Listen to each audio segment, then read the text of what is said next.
Hey guys, Mac Lackey, serial entrepreneur, angel investor, and founder of Scale with Freedom. We're doing something new that I'm really excited about. It's called Mac's 5 and 5 Coffee Chat. And basically, what we're doing is taking your 5 questions, 5 great questions that you have, and I'm going to answer them over a cup of coffee in about 5 minutes. And so today's session, we're going to talk specifically about people, which means your team.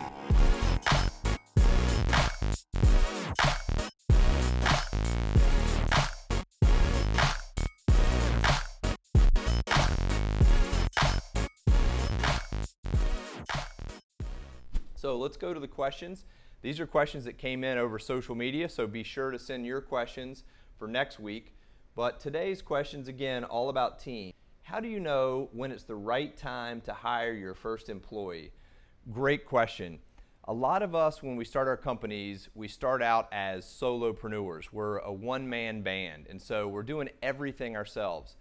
The real opportunity is when you get to a point where you have exceeded your capacity to do all of the work yourself, or even better, when you determine that there's something that's not really a core competency of yours, that you can bring someone in to add value, that's when you should start thinking about your first employee. You're looking for an expert. So if you are not particularly strong in marketing, you want to bring someone in with marketing expertise, because not only do you take that skill off your plate, but you give it to someone who's a lot better than you. So when you get to that point, look for your first hire. The second question today is, do you think experience or drive are more important in an employee? For me, over the years, I have always tried to hire the absolute best people I can, the people with the most talent, the people with the most experience, because I know not only are they going to add value, I'm going to learn from them, which is a great hire, someone better than me.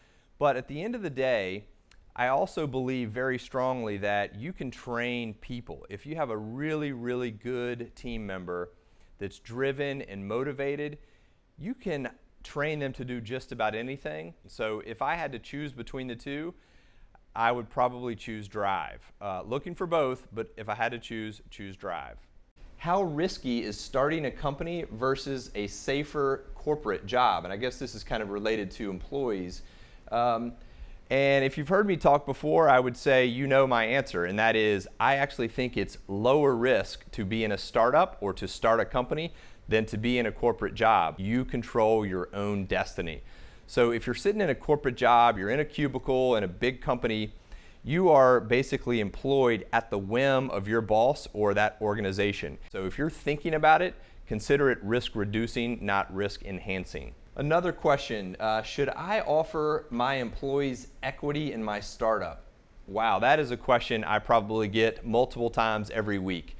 The reality is a lot of people tend to join startups because of their potential as it relates to upside or financials. And so a lot of individuals will say, I've got a safe, steady corporate job. I want to join this startup because I think it could change my life. And that means they think if the company is sold or goes public or some great event happens, they're going to have a life-changing event themselves. So if you don't have the ability or the interest to offer equity, that's a really important thing that you can do to get more out of your team, and that is show them a clear career path to a brighter future. What is more important, a job that you love or a great salary? As we choose a life and we choose a career, that we should avoid the trade-offs. It is foundational to Scale with Freedom and a lot of the things I talk about, which is shifting your mind from or to and. And so I think the real answer is it should be both. You should choose something that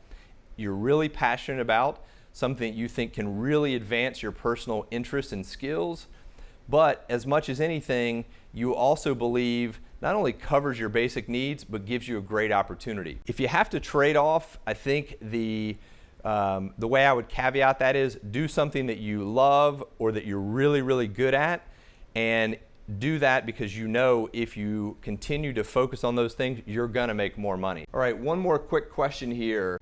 If I hire someone remote, how much do I need to worry about their hours, their commitment, and so forth, since I can't actually watch them?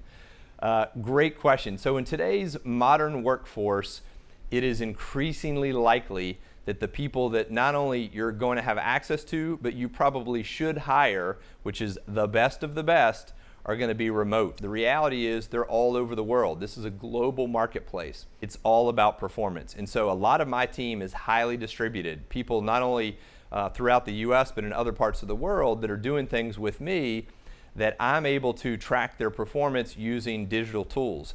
You need to embrace the notion of remote employees and really focus on performance. So that's it for our session today. If you want your questions answered, make sure that you follow me on all the social platforms and go to my website, maclackey.com.